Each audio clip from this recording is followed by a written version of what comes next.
is up, everyone? Welcome back to my YouTube channel. Today we'll be reacting to 1950s NASCAR's wildest stories. Now, I have no idea what I'm getting myself into here. Obviously, I have no idea what happened in the 1950s for NASCAR. I've only just started watching NASCAR. So I have no idea, but one of you requested this video, so I'm looking forward to getting into it. So I'm just going to shut up and we'll get straight into it. NASCAR was born in December 1947. As it grew into a stable figure in motorsports, the 1950s were an important decade. While increased automaker support carried NASCAR to bigger heights, the 50s were characterized by odd moments that contributed to the unique charm of early stock car racing. Okay. They just looked so cool back then, the cars. Encapsulated that first decade of NASCAR. It instantly became the showcase event for the series and had its share of strange moments. Take Herb Thomas, for example, who qualified 29th in a 1950 Plymouth. Unfortunately, when he bought the car from the dealership, he didn't have any money to pay for it once the payments were due. Instead of giving him a chance to win the money in the race, on race morning, a tow truck came to the track and repossessed his race car, keeping him out of the event. Things weren't much better. That's crazy. A man named Ralph Webb, who drove his 1950 Buick to the track, but wasn't able to drive it home. That's because during the race, someone stole a Piper Cub airplane from a nearby airport and flew it all the way to the parking lot, where he crashed into Webb's parked car. The man, who was drunk, was uninjured. Drinking wasn't just limited to the local pilots, as Buck Baker had some special tomato juice packed in his car. Years ago, before pool suits and supplemental oxygen, Buck used to keep cool by swinging on a jar of enhanced tomato juice in his car. Well, one day he was involved in a terrible-looking crash, like this one at Darlington. The tomato juice jar broke and spilled all over him. The first rescue guy to the car looked in, spun right around, and ran back up the embankment to meet the ambulance crew. "No use to hurrying, boys," he said. Buck's done cut his head clear off. Of course, Buck Baker didn't win 2 NASCAR championships drinking Bloody Marys when he raced. Sometimes he also drank beer. In a 1999 interview, he told the story of a race at Hillsborough, North Carolina, when he put a jug full of beer in his car to drink during the race. The bumpy dirt surface caused the beer to foam up, and he described the inside of the car as looking like a washing machine. Needless to say, the drivers could handle their alcohol better than the fans. Like in April 1952 at the Columbia Speedway. It was a Saturday night race, and a fan had spent the afternoon drinking in the infield. During the race, this drunk fan got into his car and wanted to leave, so he crossed the track under green and was hit by driver E.C. Ramsey. He got out of his race car and beat the man until police came and brought the drunk to jail. When fans weren't driving drunk on the track, sometimes they were burning. This is so insane to me. Like at the Wilson Speedway half-mile dirt track in March 1959, when a fan dropped a lit cigarette under the grandstands, and a fire quickly started.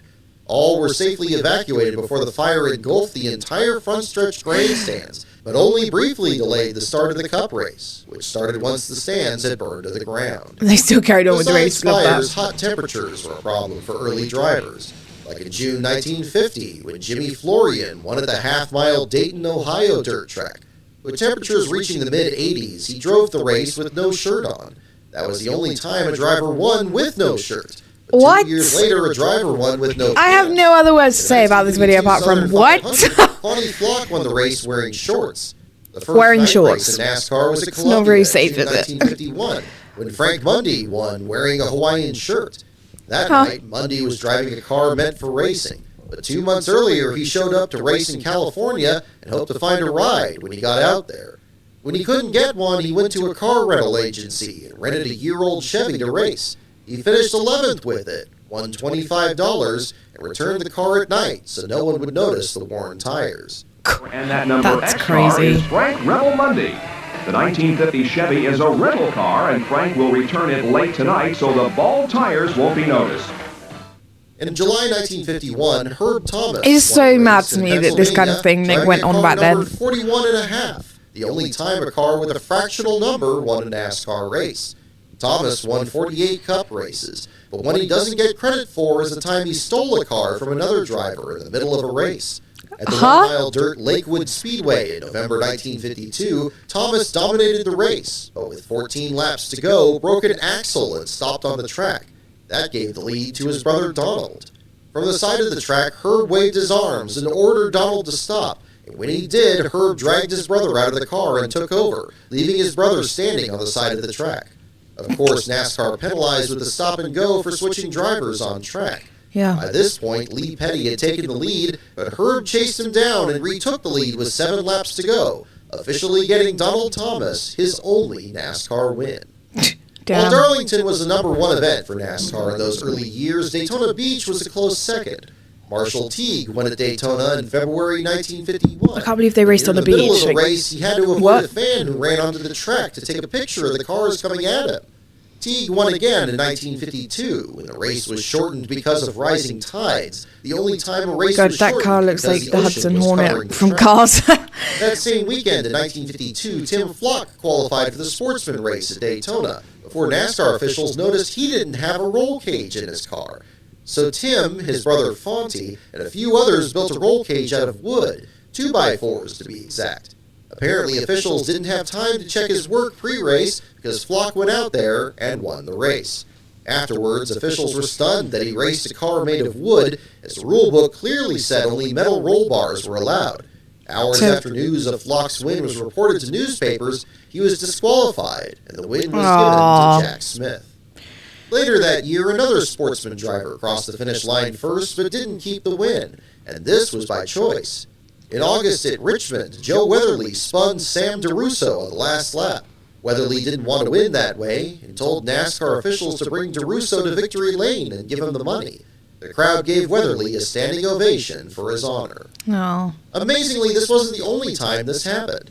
In a race for the short track division in Toronto in June 1957, Jim Reed accidentally wrecked Rex White on the last lap. He refused the win, and White was awarded the victory. Most cars were standard refused American to win. Cars, but some were foreign You wouldn't made. meet anybody doing that nowadays. The track included Volkswagens, Porsches, and a Jaguar, which won at the Linden Airport, with Al Keller driving in June 1954. Fireball Roberts drove a car with white wall tires at Daytona in 1955. The Carl Kiekhofer owned Chryslers had eyes painted on their headlights. The first power They had team in eyes NASCAR on their headlights? That's Kiekhofer's iconic. car had nothing on them as punishment. When the team went through a slump in the summer of 1956, Kiekhofer told his team they weren't doing well enough to carry his name and ordered the cars painted plain white. He also told the team they couldn't use the haulers to get to the races, with the crewman saying, quote, Mr. K said he didn't want to see his name connected with the cars. They would be slaughtered. When What? Speedy Thompson won at Shelby in July, Kiekhofer put the sponsors back on. Arguably the most successful driver of the decade was Lee Petty, the first 3-time champion. Normally well-liked, the entire Petty family got into a fight with Tiny Lund at Greensboro in April 1957. Lee Petty was joined by his sons Richard and Maurice in taking on the 6'5" Lund. The fight was broken up when Lee's wife hit Tiny over the head with her purse, which had extra weight because there was a pistol inside it. While Richard No was way. only 19 years old back then, he had already spent time on the track. At the half-mile dirt track in High Point, North Carolina in June 1953, a 15-year-old Petty made his first laps in a cup race on the hood of his father's car. Wow. So I jump up on the windshield, try to clean the mud off. Well, here comes the pace car. Out we go. We make a lap around the racetrack. Time we get back, he goes down pit road. By then, I got the windshield clean on his side anyway. I jump off, and he goes on from there. So you rode a lap on the hood? Yeah, on the hood. Johnny Bruner was the chief What? NASCAR guy at that time. I didn't even have a pit pass, man. Oh, no. That's crazy. While Lee Petty could see clearly that night, he couldn't see anything in August 1956 in Tulsa, Oklahoma. Yeah, Drivers said how? the track conditions were too dusty and the lights too dim for the Saturday night race. Oh, that's After dust. 34 laps, Petty had enough, stopping his car on the track and grabbing the red flag to stop the race himself. The fellow drivers were happy to stop, considering the bad conditions. Yeah. Track promoters quickly gave out refunds, which was the only thing that stopped the 6,000 fans from rioting. In the convertible race at Asheville-Weaverville in September 1956, the race had to be stopped 20 laps from the finish when all but one car crashed. Curtis Turner was the only one left. In 1953, Tim Flock found a way to get kids to follow his team when he had a co-driver, a monkey. A little monkey. Oh. Jocko Flocko ran in 8 Grand National races with me. My car owner, Ted Chester in Atlanta, Georgia, thought of buying an African monkey. He had little goggles built for him, and a cloth helmet, a suit, had Jocko on it. And on my Hudson Hornet back in 1952, on his side of the car, we had Jocko Flocko on the driver's side. I can't believe that, like, people back then had pet monkeys. Like, I didn't believe it. And then I was, like, last year I was talking to my granddad, and he said, oh, yeah, I used to have a pet monkey. And I was like, what? And he was telling me he used to, like, walk down the street with this pet monkey and everything. And it was just, like, so mind-blowing to me that people actually had pet monkeys back then. That's nuts. On the 8th race, we was running a mile track at Raleigh, North Carolina. We had a trap door back then. We pull the chain, you could see your right front tire. Jocko had been watching me pull that chain for about 60, 70 laps. He got out from under 2 belts, went down in that hole, and a pebble hit him right here, and he come running back up in the car and got on my shoulders. So I had to come in the pits, and it's the only time in history that a Grand National car stopped to put a monkey out of it. And that's the truth. It cost me $750. That's adorable. Darlington in the Southern 500 was the wildest event on the schedule. The track even had to build a jail in the infield to hold fans who stepped over the line. What? The first year, they built the jail right before the race, and the concrete was still wet. So wet, in fact, that the first 2 people arrested simply slid a few concrete blocks out and escaped back into the infield. There's an old English legend that's incredible. about Lady Godiva, who rode through town on a horse, wearing nothing at all. Darlington has its own legend that's been told for decades. At some point in the 1950s, a woman and her husband went to the Southern 500. After some heavy drinking, the woman caught her husband with another woman. She then took off all her clothes, got on a motorcycle, rode around the infield before making a lap on the track, and left through a tunnel and drove into town, never to be caught by the police. That is incredible. She zoomed past the gate guards, roared up onto the racetrack, Yes. and made one hot lap. much to the delight of the mob in the infield. She streaked out the gate onto Highway 34 and was never seen again at Darlington. Neither was her husband. How about that? In 1956, it was reported that another nude woman ran through the infield before getting caught by police and covered with a blanket. This inspired a few others to do it over the years, and in 1960, inspired others to do it. One woman had finally made her ride on a motor scooter. Then there was the man who sold oranges in the infield. Track officials were confused why so many people bought fruit. It turned out the farmer had injected vodka into the oranges with a syringe, and police shut him down. That's One incredible. with a slingshot was shooting cherry bombs on the track. And then there was Eddie Skinner, who pitted early in the 1955 Southern 500 to complain to his crew that the cigarette lighter in his car wasn't working. Perhaps that would have helped Curtis Turner, who later in that same race was lighting a cigarette under caution and hit Fonnie Flock, which bent a tie rod and put him out of the race. Sometime around 1955, a reverend told his congregation that he had a vision from God that he would win the Southern 500. So the church bought him a new Ford to enter the race. He made the field but ran well off the pace, and afterwards gave his car to the mechanic who helped him. Cale Yarborough made his NASCAR debut in the 1957 Southern 500, but he was only 17 years old, and officials wouldn't let him race.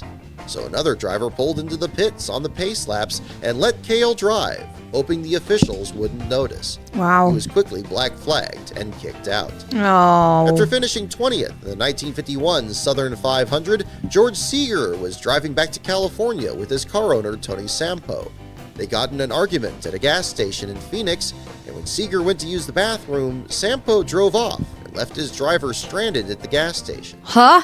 NASCAR has come a long way since the days when men drove their race cars on public roads to get to the track. Yeah. It was the 1950s, with its wild moments, that laid the groundwork for a 75-year institution.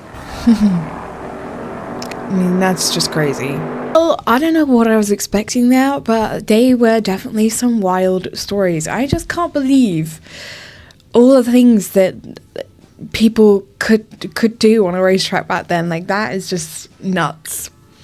Because you wouldn't be able to do any of those things now, obviously, but like, it was just so laid back then. even seeing all of that footage there, it's just insane. I can't imagine how long it took this channel to find all of these little stories, like research it all and find all the clips and stuff. But I absolutely loved that video. That was insane. So thank you to the people who requested this video. And with that being said, if you have any other videos that you'd like me to react to, drop them in the comments. I'm working my way through everybody's suggestions at the moment. If you did want to check out any of my other socials or become a Patreon member and get early access to videos like this or top priority of your suggestions, then you can do all of that down below. But I hope you enjoyed today's reaction, and I will catch you next time for the next one. Bye.